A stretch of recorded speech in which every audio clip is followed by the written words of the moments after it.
Ranger, stop. You're hurting her. The scream shattered the calm of a sleepy Saturday morning. Cereal spilled across the tile floor. A mug of coffee dropped and burst like a thunderclap. And in the hallway of a quiet Vermont farmhouse, 5-year-old Lila Monroe shrieked in terror as her German Shepherd Ranger dragged her backwards by the collar of her pajama shirt. The dog wasn't growling, wasn't snapping, but his eyes were wide with something far worse than anger. Panic! Ranger, her father, Ethan Monroe, shouted, lunging into the hallway, barefoot glass crunching under his heel. Release, let her go! But Ranger didn't move. He kept pulling, muscles taut, eyes locked, not on Lila, but on the dark closed door just feet away. The basement door. It was the third time that week. Only this time he looked absolutely terrified. 6 hours earlier, everything had felt like any other spring morning in Tamarack Hollow, a tight-knit town where people still left their doors unlocked and the diner served pie with every coffee refill. Ethan had been standing in the kitchen, savoring a few moments of calm. The kids next door were already outside with sidewalk chalk. The sound of birds' song drifted in through the screen door. Maya, his wife, was still asleep upstairs, and Lila was quietly building Lego castles in the living room while Ranger lay near her feet. The dog had been acting different lately. Not aggressive, not sick, just on edge. He'd started sleeping in front of the basement door every night, refused to eat unless the door was latched shut, and twice he'd whined and circled Lila anytime she walked near the stairs like he was trying to herd her away. Ethan had shrugged it off. Maybe there were mice down there. Or maybe Ranger had caught the scent of something that triggered a memory. The house was old, built in the 1940s, full of creaks and quirks. But this morning when he saw his 80-pound shepherd dragging his daughter away from that door, like a trained tactical dog pulling someone from a bomb threat, he stopped making excuses. Lila sobbed into his arms as Ranger released her and backed up whining, standing between them and the door like a bodyguard. The dog wasn't shaking, but every hair on his back stood rigid. His ears were up, eyes locked on the crack under the door. Ethan stared too. The air smelled odd, a faintly sweet scent, almost like paint thinner, but the basement had been locked for months. He hadn't started renovations yet. There was nothing down there except old Christmas lights, exercise gear Maya had given up on, and a decommissioned water heater. Are you okay, baby? Ethan whispered, crouching to check Lila for bruises. She nodded wide-eyed. He didn't bite me. He was trying to pull me away. Ranger whined again, sharp, almost pleading. That's when Maya appeared in the hallway, bleary-eyed in an old college hoodie. What happened? Ethan looked up. I think the dog just saved our daughter from something in the basement. They all sat around the kitchen table an hour later. Lila now coloring calmly with a juice box. Maya tapping through pet forums on her iPad. Ethan pouring a second cup of coffee and glancing nervously at the basement door. Ranger lay facing it, wide awake, ears twitching. Listen to this, Maya said, adjusting her glasses. If your dog is fixated on a part of your home, refusing access or showing protective behavior, don't ignore it. Especially if the dog has working or scent detection training. They may be alerting to something humans can't perceive. Ethan rubbed the bridge of his nose. So what? You think there's a ghost in the basement? No, Maya said slowly, but I think there's something down there. Something he knows is dangerous. Maybe it's a gas leak, he muttered. Then why don't we smell it? He opened his mouth to argue, then paused. The air had smelled off earlier. But it was faint, so faint it could have been anything. Maya didn't press further. Instead, she turned her iPad to face him. Did you know that scent detection dogs can identify parts per trillion? That's thousands of times more sensitive than human noses. Even low-level gas leaks. Some dogs have even been trained to detect cancer. Ethan sipped his coffee and looked at Ranger, now watching Lila like a lifeguard at a crowded pool. If you believe dogs can sense things we can't and love true animal hero stories, don't forget to subscribe to our YouTube channel, Heroes for Animals. Tap the bell so you never miss a life-saving bark. That night, sleep didn't come easily. Ethan tossed and turned, dreams flickering between childhood memories of war zones and Ranger's desperate eyes. At 2:34 a.m., he woke to the sound of claws tapping across hardwood. Ranger. The dog had left Lila's bedroom and now stood rigid beside Ethan and Maya's bed, staring silently at the bedroom door. Not growling, not whining, just listening, Ranger Ethan whispered. The dog didn't look at him. Instead, his nostrils flared. What is it, boy? Maya stirred. Is he pointing again? Ethan sat up. The hallway was dark, but something made him get out of bed. He grabbed the flashlight from his nightstand. Ranger followed without a sound. At the basement door, the air was cooler, still, and that faint, sweet smell was back stronger now. He pressed his palm to the door. Warm. That wasn't right. Tomorrow, he said aloud, turning to Ranger. First thing, I'm going down there. But Lila and Maya go to her mom's while I do. Ranger whined softly, then laid down against the door again. The next morning dawned golden and quiet, birds flitting across the early sun as Maya buckled Lila into her car seat. Call me the second you find anything, she said, kissing Ethan's cheek. It's probably just a busted pipe, he said, voice hollow. But something told him it wasn't. Not just because of the smell, not just because of Ranger. Because his daughter, the one who played with Ranger every day, like his sister, had said something the night before that froze him in place. She had whispered, Daddy Ranger says there's a man in the basement, and he can't breathe. Ethan Monroe stood in front of the basement door with his flashlight, toolbox, and a knot in his stomach he hadn't felt since Afghanistan. Ranger was beside him, silent but alert. The German Shepherd hadn't moved from the door since Maya and Lila left for her mother's house 30 minutes ago. The minute their car pulled out of the driveway, Ranger had risen to his feet, ears perked, tail still. All right, buddy, Ethan muttered. Let's see what's got you so worked up. The flashlight beam trembled slightly as Ethan twisted the old brass doorknob. The door creaked open. A wave of cold air washed over them. Ranger's nostrils flared. A low sound, not a growl, not a whimper, but something deep and anxious rose from his throat. Still, he followed Ethan down the creaky stairs, step by cautious step. The basement hadn't changed since they moved in 6 months ago. Exposed beams, cement floor, 2 narrow windows, barely letting in daylight. Stacks of storage bins, unused dumbbells, and a sagging old couch. Nothing looked out of place, but something felt wrong. Stay close, Ethan told Ranger, even though the dog never left his side. He began scanning the basement, methodically sweeping from left to right with his flashlight. Water heater, storage shelves, no obvious leaks, no scorch marks, no pests. But then Ranger did something Ethan hadn't seen before. He walked directly to the far corner behind the water heater and started sniffing a section of drywall with sharp intensity. You smell something, Ethan asked. The dog scratched twice at the wall and looked back at him. Ethan crouched beside the wall. At first glance, it looked newer, less scuffed than the surrounding area. He touched the surface. It felt warm, warmer than it should have been. He knocked on it. The sound was wrong, hollow. What the hell? He set the flashlight down, grabbed his utility knife from the toolbox, and cut a small square out of the drywall. A sickly sweet chemical smell hit him immediately. Not overpowering, but unmistakable. Behind the drywall was a gas pipe, and it was cracked. Jesus. Ethan stumbled back, pulling out his phone. He didn't even wait to think. He dialed the gas company's emergency line, his heart racing. Within 30 minutes, 2 utility trucks were outside their home. Technicians in safety gear were down in the basement, with Ethan examining the leak. You're lucky, one of them said, adjusting his mask. This wasn't just a minor leak. This thing's been bleeding gas for weeks. Probably months. Ethan stared at the technician, dumbfounded. If the concentration had built up just a bit more. The man shook his head. One spark.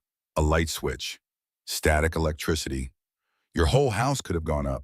Ethan sank onto the basement stairs, suddenly lightheaded. How the hell did you know? The tech asked. I didn't, Ethan said, rubbing his face. My dog did. That night, the Monroes sat on the back porch in stunned silence. Ranger lay at Ethan's feet, breathing evenly for the first time in weeks. His body no longer tense, his eyes calm. Lila was asleep upstairs, curled beside Maya, unaware of how close they'd come to disaster. I did some digging, Maya said, holding her tablet close. About Ranger. Ethan turned his head slightly. You remember the shelter we got him from in upstate New York? Yeah, that little place near Glens Falls. They didn't tell us much, right? Just that he was surrendered after his owner died. Well, I called them. I asked if they had any records they hadn't shared with us. Ethan sat up straighter. The director called me back personally, Maya said, her voice low. Ranger isn't even his real name. His microchip was registered under a different one. What name? Diesel. Ethan blinked. He belonged to a man named Benjamin Calder, a mine safety foreman from West Virginia. Maya turned the tablet toward Ethan. A scanned form from the original intake file appeared. Attached was a blurry black and white photo of a younger, thinner Diesel, same intelligent eyes, but a haunted look behind them. He wasn't just someone's pet, Maya continued. Diesel was trained, specially trained. Calder used him to detect gas leaks in old mines. Said he could pick up smells their equipment couldn't. Ethan looked down at Ranger. The dog stared back, silent, steady. There's more, Maya said. After Benjamin died in a mine collapse, Diesel was found by his body, wouldn't leave his side. The EMTs had to sedate him to get him out of the ambulance. A chill ran down Ethan's arms despite the summer night. They tried to rehome him with the foreman's sister, Maya added, but she couldn't keep him, so he ended up in the shelter. That's when we found him. Ethan exhaled slowly. So you're telling me this dog saved us because he's done it before? They sat in silence for a long time. Finally, Ethan leaned down, scratched behind Ranger's ears, and whispered, "Thank you, boy." The next morning, Lila skipped her cereal spoon across the kitchen table, staring at the TV. Ranger lay curled under her feet, tail occasionally thumping against the floor. "I had a weird dream," she said between bites. Maya looked up from her coffee. "Oh, there was a man in the basement. He couldn't breathe." Ethan and Maya exchanged a look. "What did he look like?" Maya asked gently. "I don't know. I couldn't see his face. But Ranger was there, and he was barking and barking, trying to tell me to go upstairs." Ethan reached for the newspaper, mostly to cover the fact that his hands were trembling slightly. "That's just a dream, sweetheart," Maya said softly. "Yeah," Lila replied, but Ranger knew he was there too. That evening, the Monroes hosted the neighborhood potluck, a monthly tradition in Tamarack Hollow.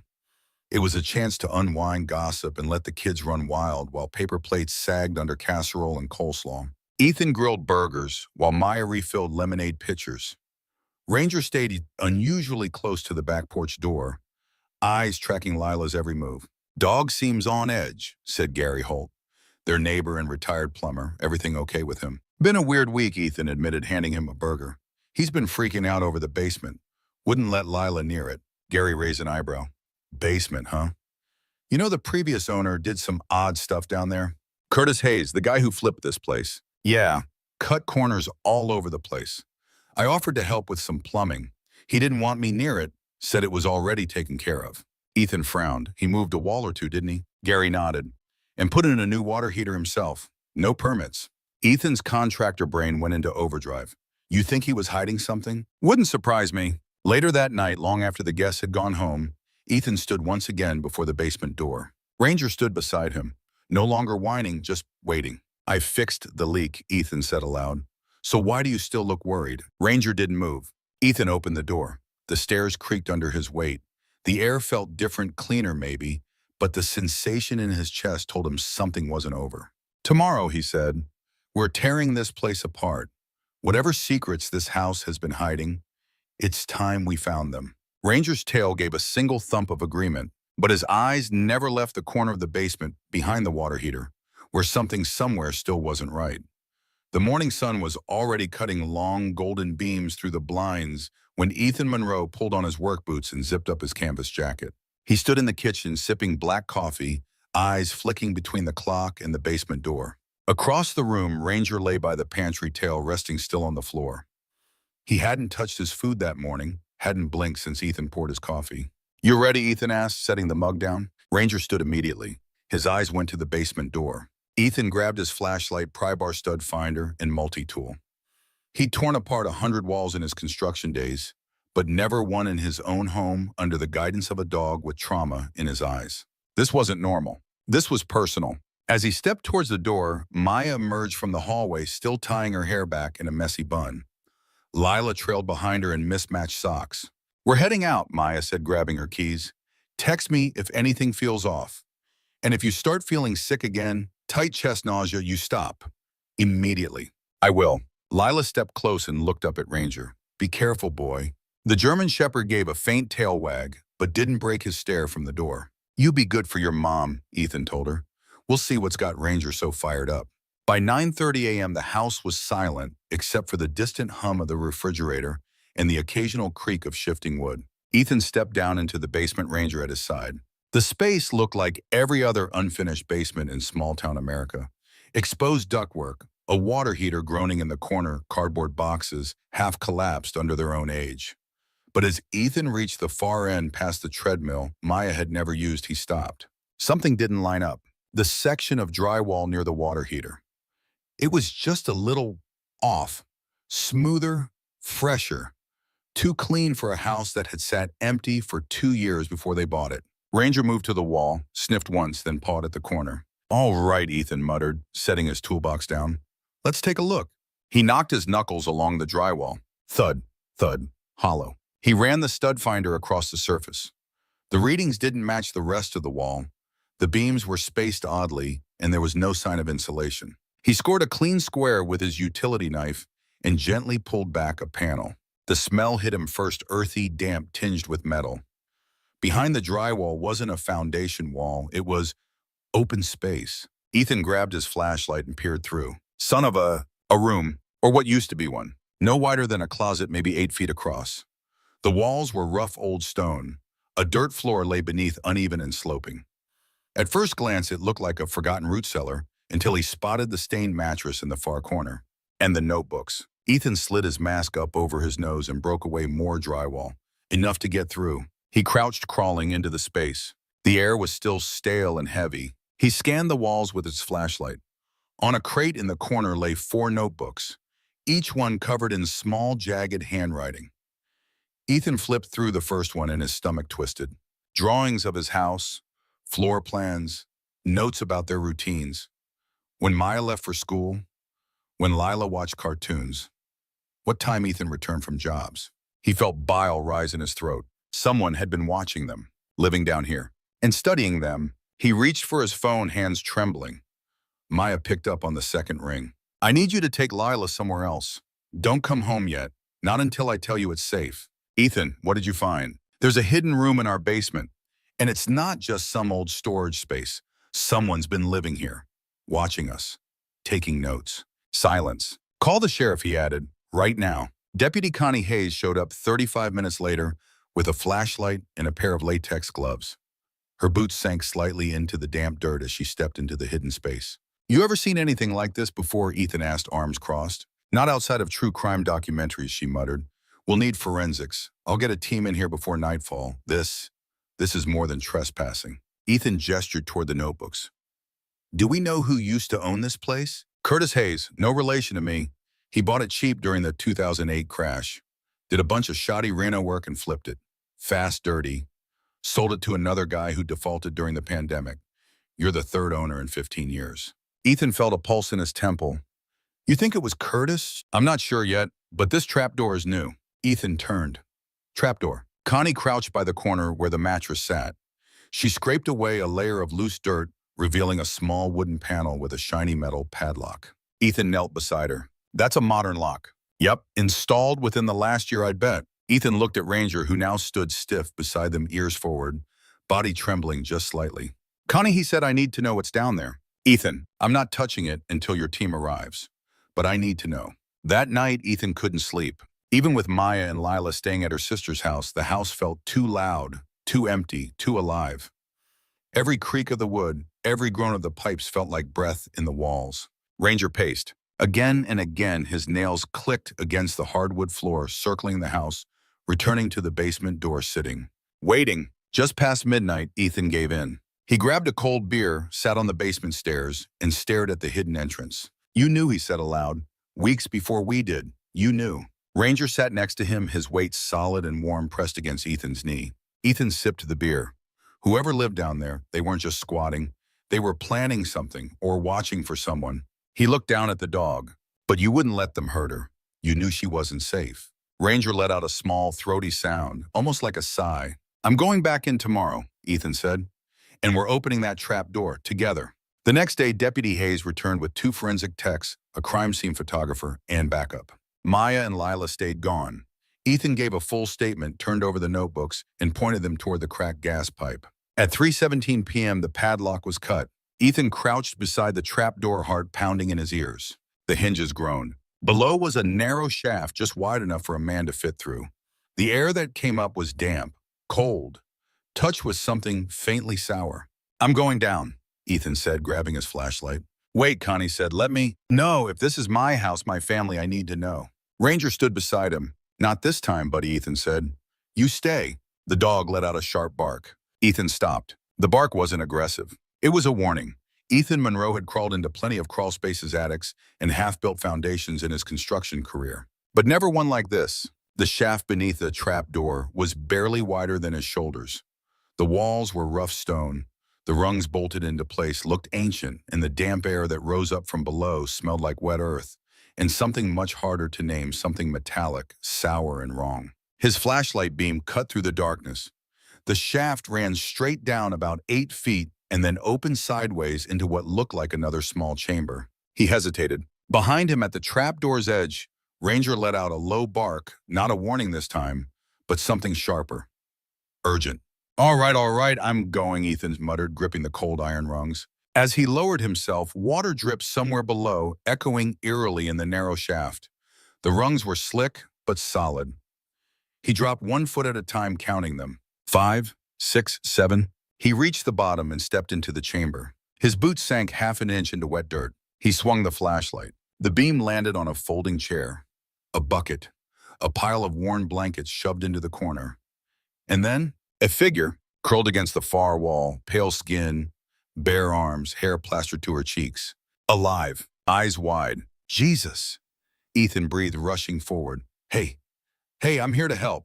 The woman flinched, scrambling backward until the chain around her ankle yanked her short with a metallic clink. Please don't hurt me, she whispered hoarsely. I'm not here to hurt you, Ethan said quickly. I swear to God, I'm getting you out of here. Her lips were cracked, her breathing shallow. Her hands clutched a heavy chain, wrapped tight around her ankle, bolted to a steel loop set in the concrete wall. Ethan dropped to his knees and shined the light on the lock. It was old, a padlock, simple, the kind you'd use on a storage unit or rusty toolbox. I'm gonna pick this all right, he said gently. Do you know how long you've been down here? 3 days, she rasped, I think. Maybe 4. He drugged me. Who? Curtis Hayes. He said he'd come back when it was time to move me again. Ethan's blood went cold. That name again. The man who used to own their house. You're safe now, he said. Just hang on. He worked the lock with his pocket screwdriver, fingers trembling. Heart pounding. Ranger barked from above again.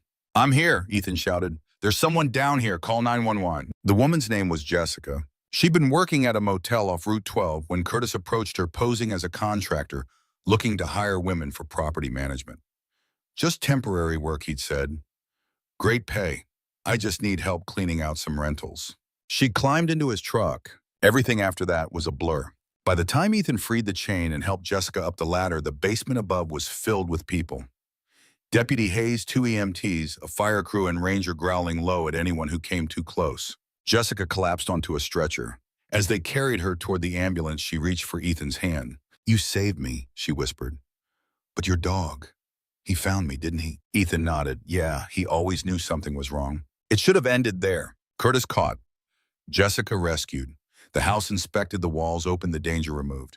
But it didn't, because the storm started that night, and with it came the flood. The rain pounded down in waves, rattling the porch windows like fistfuls of gravel.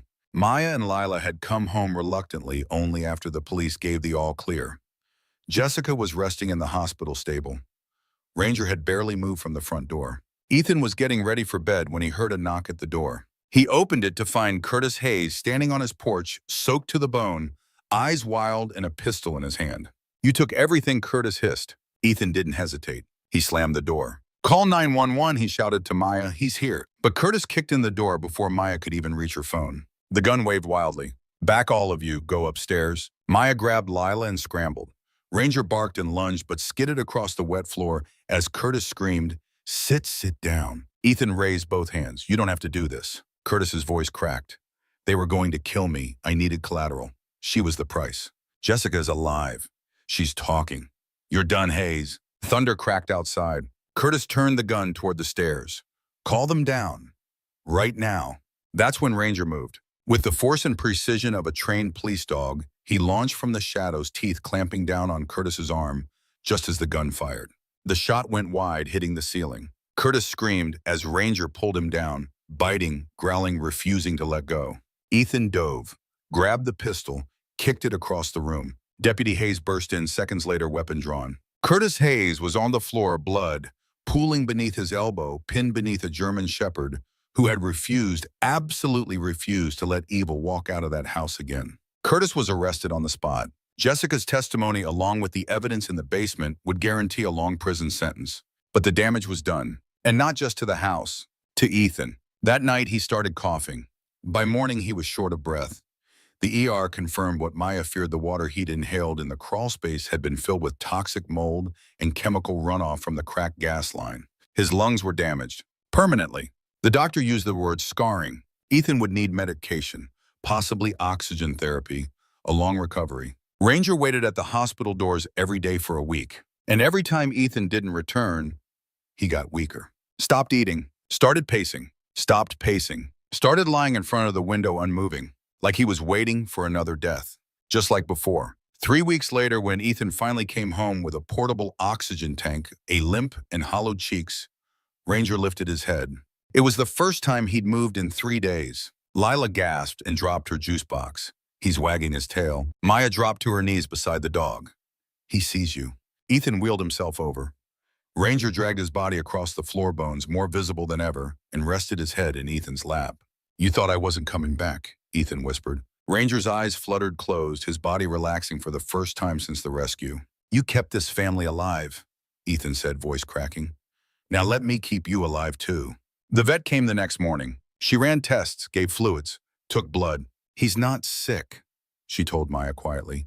He's just shutting down. He thinks Ethan's dying. Dogs don't forget trauma, and this one's lived through it before. That night, Ethan wheeled himself beside Ranger's bed and refused to leave his side. He slept with his hand resting on Ranger's chest, and for the first time in days, the dog's breathing grew deeper. More even. As the sun began to rise, Ranger opened his Ranger opened his eyes and looked at Ethan.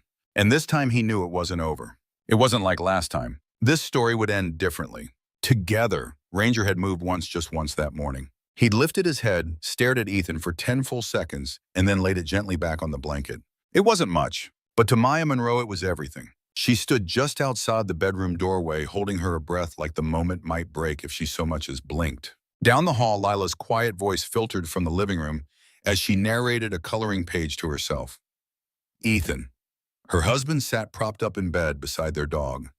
He was pale thinner than she remembered from just a month ago, with the oxygen tank humming beside him and a blanket across his lap. His hand never left Ranger's head. He's still with us, Ethan said softly, not turning, but barely. The vet had called earlier that morning. Ranger's kidney function had dropped. His appetite was non-existent. His muscle tone was wasting. If he didn't start eating soon, they'd need to make a decision. He's waiting for something, Ethan had told her last night. What Maya asked, to be sure I'm not going to die too. That evening, Maya took Lila to stay with her sister for the weekend. It wasn't an easy decision, but even Lila understood that something sacred was happening in that back bedroom. I think Ranger's heart is broken, she whispered before leaving. Can you tell him he's still our hero? Ethan promised he would.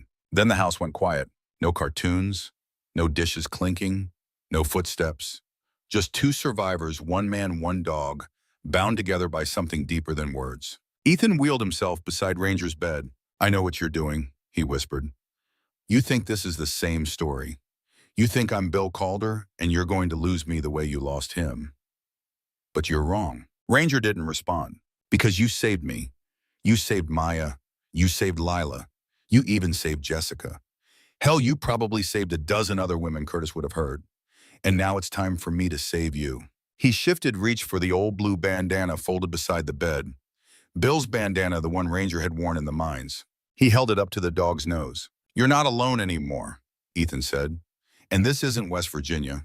This is home. He talked through the night. About everything and nothing. The time Lila snuck marshmallows into Ranger's crate.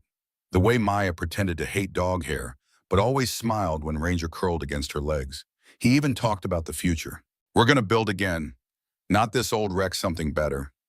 Single floor, flat foundation. You'll like it? No stairs. He played voice recordings. Maya had saved Lila, reading bedtime stories, laughter from the kitchen, the click of Ranger's leash. Every time the dog stirred, Ethan pressed on. This time, the story ends with both of us walking out. By morning, something had shifted. Ranger drank a full bowl of water, then impossibly dragged himself 2 feet closer and laid his head in Ethan's lap. Maya walked in just as it happened. Oh my God, she whispered. Ethan didn't move. He's coming back. The vet called again that afternoon. Maya took the call on the front porch, while Ethan and Ranger dozed together inside. I don't know what you did, the vet said, but his numbers are better today. Not great, but better. She paused. Keep doing whatever you're doing. The recovery was slow. Day by day, Ranger's strength returned. First, he sat up on his own. Then he stood, walked, took a few bites of chicken.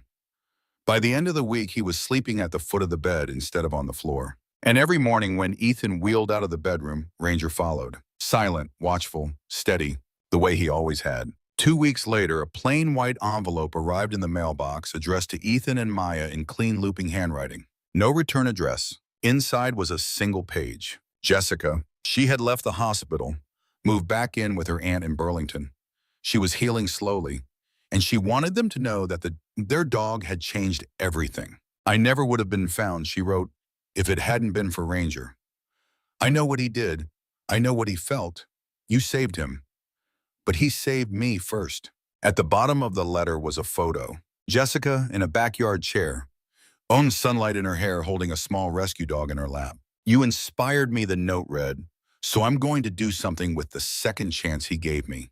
In the weeks that followed, word spread about the boy who uncovered a gas leak, exposed a hidden chamber, and saved a kidnapped woman. The sheriff gave Ranger a medal. The mayor invited them to a small ceremony at town hall. The local news ran a 3-minute piece with the headline, Vermont hero dog foils kidnapper saves entire family. Ethan hated the cameras. Ranger hated the bow tie, but Lila thought it was the best day of her life. He's like a real superhero, she whispered to her teacher the next morning, holding up a drawing of Ranger with a cape. But the biggest surprise came one afternoon when a car pulled into their driveway, a dusty old sedan with West Virginia plates. Out stepped a woman in her 60s with silver hair and a firm jawline that looked vaguely familiar. Maya met her on the porch. Can I help you? I'm looking for Ranger, the woman said gently, though I knew him as Diesel. Ethan stepped outside with the dog, who froze the moment he saw her. Then his tail wagged. Hard. You must be Eleanor, Ethan said, extending a hand. She shook it. My brother was Bill. I've got a few things that belong to him. Thought he might want them back. She reached into her tote and pulled out a weathered leather collar, a rubber ball chewed to near extinction, and a framed photo of Bill standing beside Diesel, both wearing hard hats. Ranger whined, then leaned into her, pressing his whole body against her knees. Oh, buddy, Eleanor whispered, her voice cracking. You made it. You really made it. They invited her to stay for dinner. Over mashed potatoes and grilled corn, Eleanor told stories about the mine, about how Bill trained Diesel himself using nothing but bacon grease and patience. Wouldn't trust any of that fancy equipment, she said. Said Diesel's nose was better than any detector they could make. Ethan smiled. He was right. I hated giving him up, she said, tearing up. But I couldn't take care of him after Bill died. It tore me up to surrender him. You didn't surrender him, Maya said gently. You gave him a second chance. And that chance saved all of us. That night after Eleanor left, Ethan sat on the porch with Ranger beside him, both watching the fireflies drift through the yard. I guess we both got rescued, he said softly. Ranger licked his hand once, then looked toward the stars. The house on Willow Creek Lane was quiet again. Too quiet sometimes. The emergency crews were long gone. The reporters had stopped calling, and the plywood boards covering the basement wall had finally been replaced with solid brick. It had taken weeks to gut the damage, inspect the wiring, and secure every inch of the foundation.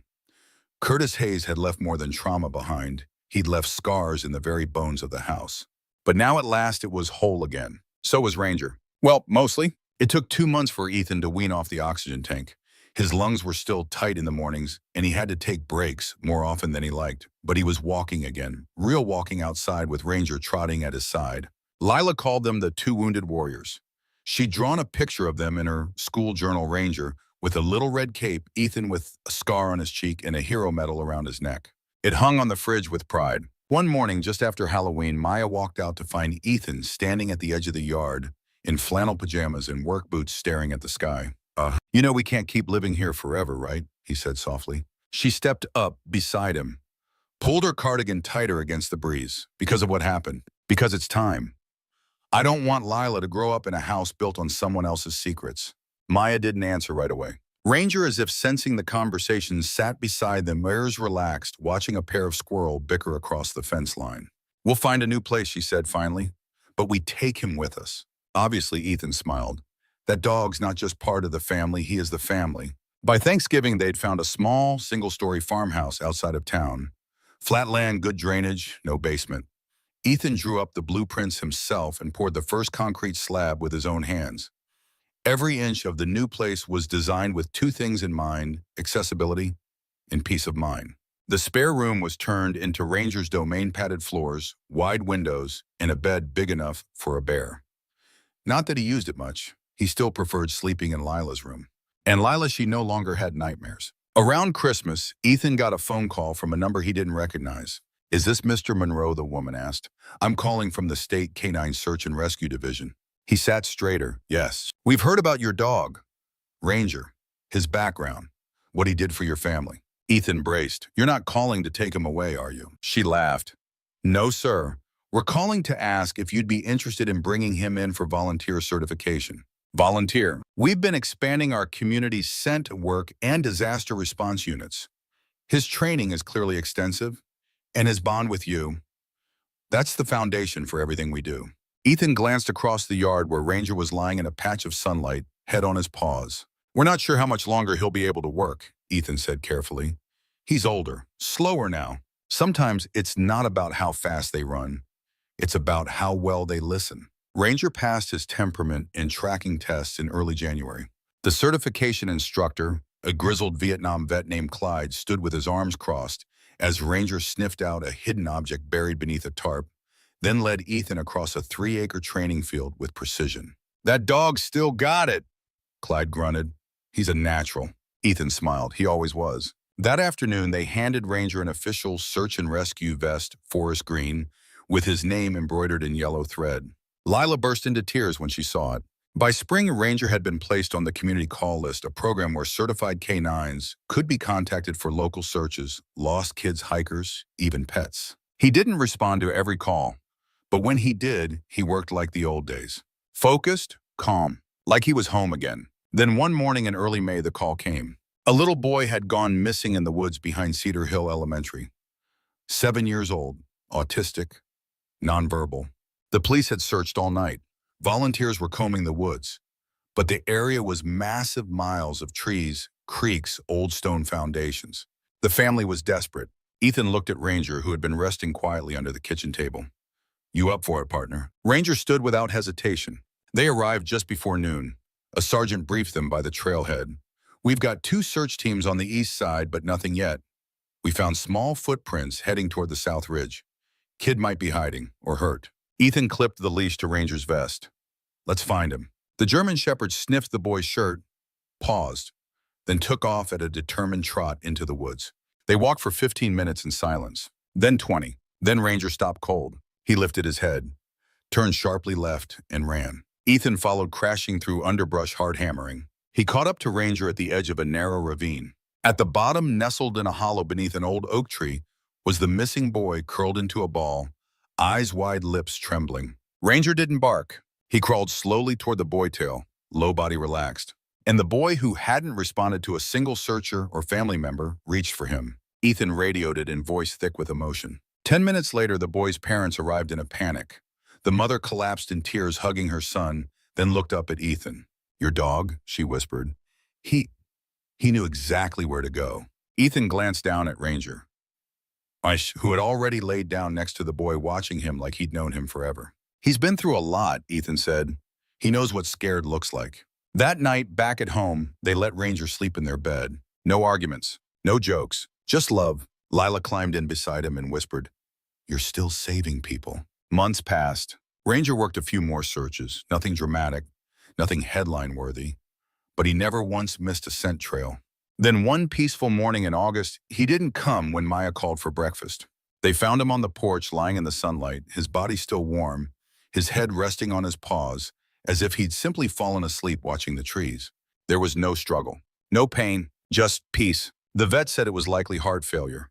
Natural, gentle. "He waited," Ethan whispered, brushing the dog's fur one last time, "until he knew we were okay."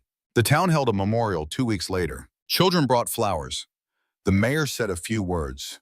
The sheriff's department presented a plaque. But it was Lila who stole the show. She stepped up to the podium, hands shaking, and read aloud from her spiral notebook. "Ranger wasn't just a dog, he was a soldier, a best friend, a hero. He didn't have words, but he spoke to us, and we listened. And we're all here alive because of that." She paused, then added, "I hope everyone here has someone who loves them the way Ranger loved us." There wasn't a dry eye in the crowd. At home, the family planted a tree in the backyard and placed a simple stone beneath it. It read, "Ranger loyal always, brave forever, our best boy." Thank you for joining us for the unforgettable story of a ranger, a dog who wasn't just a pet, but a guardian, a healer, and a true American hero. We hope his journey touched your heart as much as it touched ours. We'd love to hear from you. Have you ever experienced a moment when a dog or any animal seemed to know something you didn't? Something unexplainable, but absolutely real. Share your story in the comments below. And if you haven't already, please consider subscribing to Heroes for Animals for more true stories that celebrate the extraordinary bond between humans and the animals who save us. Because sometimes, the greatest heroes walk on four legs.